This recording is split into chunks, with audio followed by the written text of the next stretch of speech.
I've lived in Florida my whole life, which means two things. One, you either love theme parks. Two, or you avoid them because the tourists drive like drunk squirrels. I was the second type. But when I was 16, bored out of my mind during summer break, my boy Kyle convinced me to sneak into Sunsplash Water Park, which had been shut down for 2 years after a kid drowned under mysterious circumstances. The city claimed it was just maintenance issues. Locals said something darker lived in the drains. We didn't believe either story. We just wanted something dumb to brag about for school in September. So one humid-ass night around 2 a.m., we hopped the fence behind the old staff parking lot. The whole place smelled like mold, sunscreen, and still water that had nowhere to go. Flashlights barely cut through the darkness. The silence was weird too. Florida is never quiet. No bugs, no crickets. Just still, heavy air.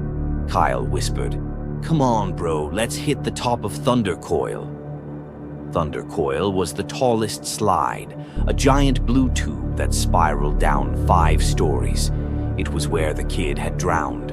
On the climb up the rusty stairs, the metal creaked like it was groaning. At the top, we looked down into the pitch-black slide. Then we heard it. Splash. Not tiny, not distant. A full body, someone just jumped into a pool splash. Kyle froze. "Yo, the pools are empty, right?" Before I could answer, another sound echoed up the tube. A wet, dragging noise. Something crawling. Slow, deliberate, and close. Kyle backed up, whispering, "Dude, someone's in the slide." "No," I said. "Something is." Suddenly, a distorted child's voice echoed up the tunnel. "Where's your wristband?" My stomach dropped. Kyle stumbled backward, slipped on algae, and nearly fell off the platform. I grabbed him just in time. Then the voice came again, closer, crawling up the slide. "Where's your wristband?" I shot my flashlight down the slide. I wish I hadn't. Something pale and waterlogged was hauling itself upward. A kid, but wrong. Arms too long, face bloated, eyes black like holes. Kyle screamed and bolted down the stairs. I followed, but the whole tower shook, like something was climbing the outside, racing us downward. We hit the bottom, running.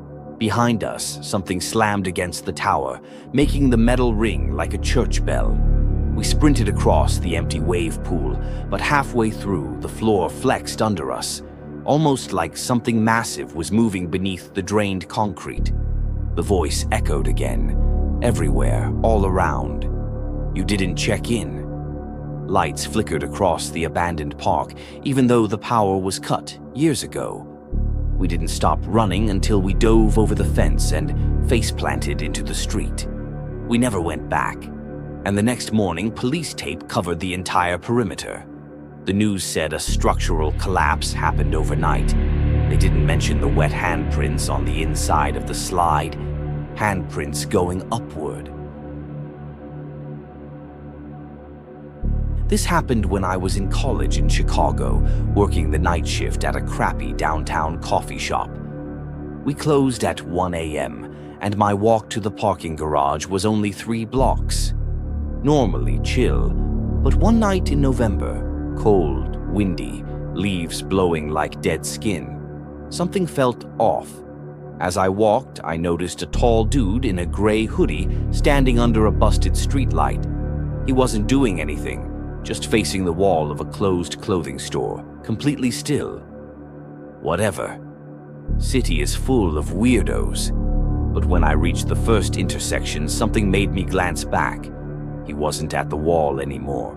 He was closer, half a block behind me.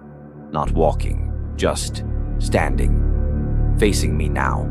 I sped up, kept my eyes ahead. When I reached the entrance of the parking garage, I looked back again. He was right at the curb, still facing me, still motionless. My stomach tightened. I booked it up the concrete ramp to the second level. The garage echoed every step like a gunshot. My car was on level 3, so I began jogging the next flight up. Halfway there, I heard something behind me. not footsteps. Breathing, deep, raspy, too close. I spun around, nothing. "Dude, get a grip," I muttered to myself, but as soon as I turned back toward my car, there he was. Not standing, not walking, crouched on top of the hood of my car, like some twisted animal. I screamed and dropped my keys.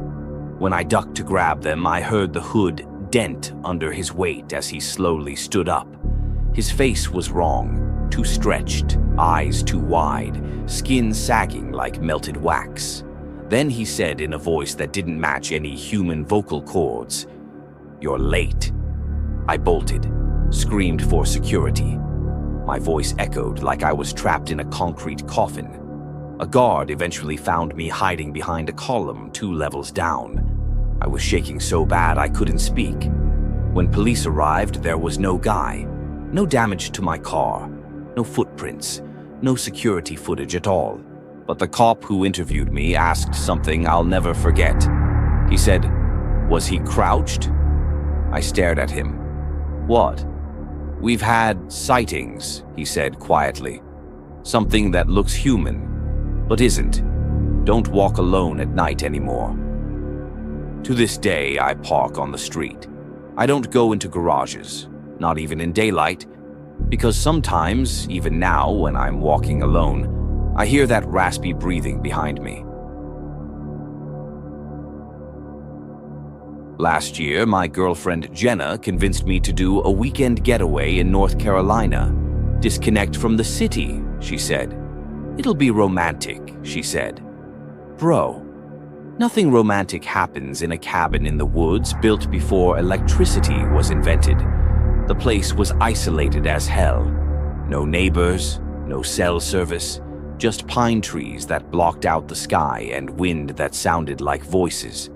Night 1 was chill until around 1:30 a.m. when Jenna shook me awake. "Do you hear that?" I listened. Footsteps on the porch, slow, heavy, pacing back and forth. I grabbed the fireplace poker and crept toward the front door. There was a small window beside it, so I peeked outside. Nobody there. But the footsteps continued, right beside me, on the porch. "Invisible," Jenna whispered. "Check ring cam." The cabin didn't have one. Then something knocked. 3 slow bangs, on the wooden wall right behind our heads in the bedroom. We froze. Then it knocked again, but on the opposite wall. Then the ceiling, like something circling the house, but upside down. We packed our stuff so fast we didn't even fold it. I flung open the front door and immediately stopped. In the dirt lining our porch were dozens of bare footprints, but not human. Too long, toes too many, heels too narrow. They circled the entire cabin over and over and over again, like whatever it was had spent hours doing laps around the house. We sprinted to the car and peeled out of there so fast we left one of our bags behind. The Airbnb host texted us the next day. "Hey, saw you left early. Sorry if the cleaners startled you. They said they heard someone running outside repeatedly during the night." We didn't reply.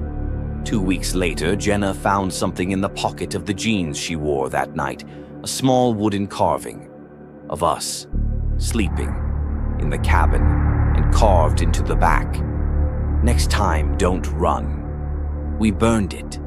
But sometimes when Jenna sleeps, she twitches like she's hearing footsteps again.